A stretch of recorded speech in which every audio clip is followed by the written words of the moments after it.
इम्यूनोकेमिस्ट्री जिसको हम पढ़ने जा रहे हैं, इसका परिचय पढ़ते हैं। जो इम्यूनो सिस्टम और रासायनिक पदार्थों के बीच इंटरैक्शन व अध्ययन करना है।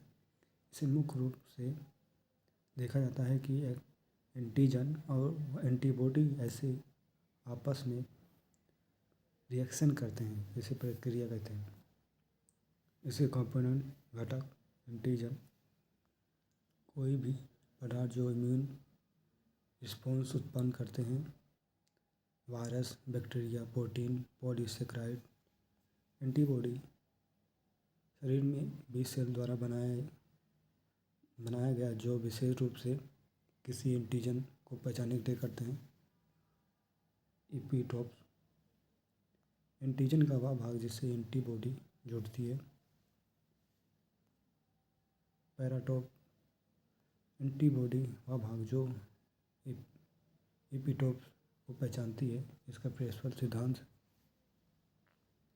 एंटीजन व एंटीबॉडी रिएक्शन प्रक्रिया अत्यंत विशेष रूप से मजबूत होना है। इसकी क्वालिटी क्या, विशेषताएं क्या होगी? हर एंटीबॉडी सिर्फ अपने संबंधित एंटीजन से ही जुड़ेगा। HBsAg HBV से पहुँचाना। आकर्षण शक्ति मतलब रिएक्शन, इसका एक दूसरे से अट्रैक्शन। एंटीबॉडी व एंटीजन के बीच संबंध की ताकत को देखा जाता है।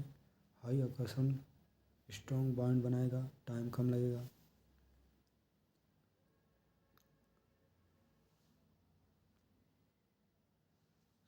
सकल बंधन शक्ति जिसमें कई बॉन्ड साइट होना और मोटिवेटेड एंटीजन के बीच कम बाइंड होना। प्रेसिपिटेशन एंड एग्लूशन रेपिशन सोल्यूबल एंटीजन व एंटीबॉडी मिलकर मतलब बाइंड करते हैं, कॉम्प्लेक्स बनाते हैं। Agglutination particulate antigen RBC antibody के बीच जुड़ना। Components antigen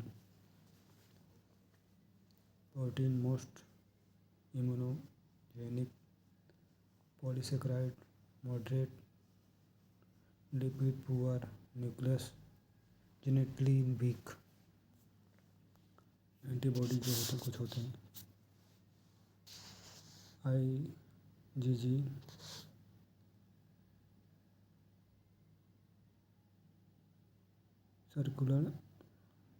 circulation antibody long time तक। IgM first antibody response. IgA secretion में पाया जाना, saliva breast. IgE allergy reaction के लिए मोस्ट है ये। IgD बी सेल रिसेप्टर के रूप में काम करना। इसके मेथड होते हैं precipitation, double diffusion, antibody gel में दोनों हिस्सों, डिफ्यूजन, लाइन बनाना। पॉजिटिव ये रिएक्शन देता है। रेडिएंट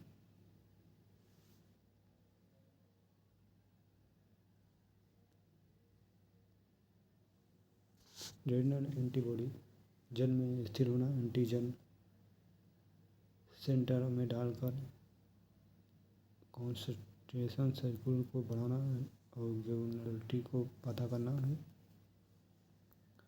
एग्लूटिनेशन डायरेक्ट इनडायरेक्ट होता है। डायरेक्ट जो होता है एंटीजन पार्टिकुलेट फॉर्म में RBC ऊपर होता है। एंटीबॉडी मिलकर क्लोड बनाते हैं। इनडायरेक्ट एंटीजन को कैरियर के रूप में कोड करना होता है।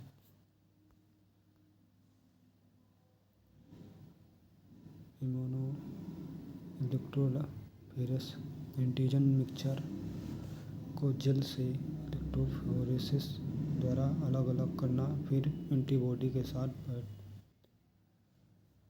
ये पार्टिसिपेशन लाइन में बनाना, ELISA antigen antibody bind detect के लिए एंजाइम यूज करना, type direct indirect sandwich competitive western blot protein की पहचान के लिए करते हैं, एसटीएस फेज से अलग करने के बाद एंटीबॉडीज के साथ डिटेक्शन करना, इम्यूनोफ्लोरेसेंस एंटीबॉडी को फ्लोरेसेंस क्रोमो से लेबल करना, माइक्रोस्कोपी में इसके देखना होता है, RAIE रेडिएशन आइसोटोप को very low competitive antigen detect करना होता है।